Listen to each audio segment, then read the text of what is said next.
தேவனே நான் ஓமதண்டையில் இன்னும் நெருங்கி சேர்வதே என் ஆவல் பூமியில். மத்திய 7ஆம் அதிகாரம் 3-4 கொஞ்சம் வாசிங்க. நீ உன் கண்ணில் இருக்கிற உத்தரத்தை உணராமல், நீ உன் கண்ணில் இருக்கிற உத்தரத்தை உணராமல், உன் சகோதரன் கண்ணில் இருக்கிற துரும்பை பார்க்கிறது என்ன? உன் சகோதரன் கண்ணில் இருக்கிற துரும்பை பார்க்கிறது என்ன? இதோ இதோ உன் கண்ணில் உத்திரம் இருக்கையில் உன் சகோதரனை நோக்கி நான் உன் கண்ணில் இருக்கும் துரும்பை எடுத்து போடட்டும் என்று நீ சொல்வது எப்படி?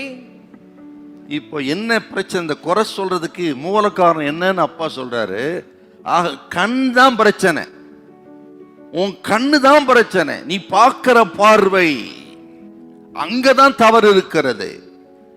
ஆகவே உன் கண்ணுக்கு ஒரு ஐ சர்ஜரி உனக்கு வேணும். அந்த சர்ஜரியே சரியாகலையா, கண்ணையே பிடுங்கி போடுங்கிறார். நீ ஒரு கண்ணுடையவனா நீ பரலோகத்துக்கு போகலாம், 2 கண்ணுடையவனா நீ நரகத்துக்கு போறதை விட ஒரு கண்ணுடையவனா நீ பரலோகத்துக்கு நல்லது. அதனால உனக்கு ஒரு ஐ சர்ஜரி வேணும். அது முதல்ல நீ தான் தொடங்கணும். கண்ணு தாங்க பிரச்சனை எல்லாத்துக்கும். நம்ம கண்ணை அப்படி பாதுகாக்கிறது ரொம்ப ரொம்ப கஷ்டம். உருட்டிக்கிட்டே இருப்போம். இவன் என்ன பண்றான், எங்க போறான் வரான், அவன் ட்ரெஸ் என்ன வாங்குறான், அவன் சரியில்லையே இவன் சரியில்லையே. கண்ணை காக்கிறது கஷ்டம், ஆனால் அங்கதான் பிரச்சனை இருக்கு. இந்த நாளில நம்ம கண்ணோட ஒரு உடன்படிக்கை பண்ணணும். யாரையும் ஆண்டவரே நான் தீயவனாய் ஆக தகாதவனை பார்க்க மாட்டேன், அதுக்கு பதிலாக இயேசுவே நீர் பார்க்கறது போல நான் பார்க்கட்டும்.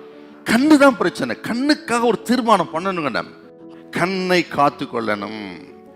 ஆகவே அடுத்தவரை நீ சரியில்லைங்கிறது, ஆக அது சரியில்லை இது சரியில்லை என்று சொல்லி கண்டதை வைத்து தீர்ப்பு செய்து நிறுத்துங்க.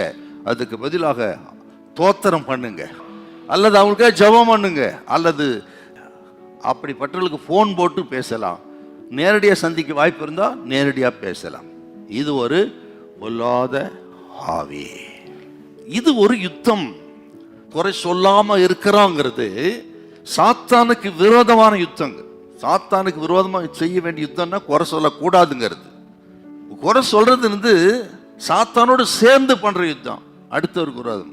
அதனால இந்த நாளிலிருந்து மாமியார் மருமகளாகட்டும், மாமனார் மருமகனாகட்டும், பெற்றோர் பிள்ளைகளாகட்டும், நண்பர்களாகட்டும், ஆக எதை கண்டாலும் சரி நீங்க யாரிடத்துல சொல்லி வீணாக நீங்கள் இந்த ஆவிகளுக்கு இடம் தராதீங்க. ஆக கண் தான் பிரச்சனை.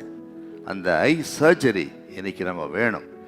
ஆக தேவ சமத்தை ஒப்பு கொடுத்து எல்லாத்தையும் மன்னிப்பு கேட்டு இன்னிலிருந்து நம் நாவை பரியாசமும் வம்பும் தகாதவைகள் ஸ்தோத்திரம் செய்தல தோத்திரம் பண்ணுங்க. கர்த்தர் உங்களை ஆசீர்வதிப்பாராக. ஹல்லேலூயா, ஹல்லேலூயா.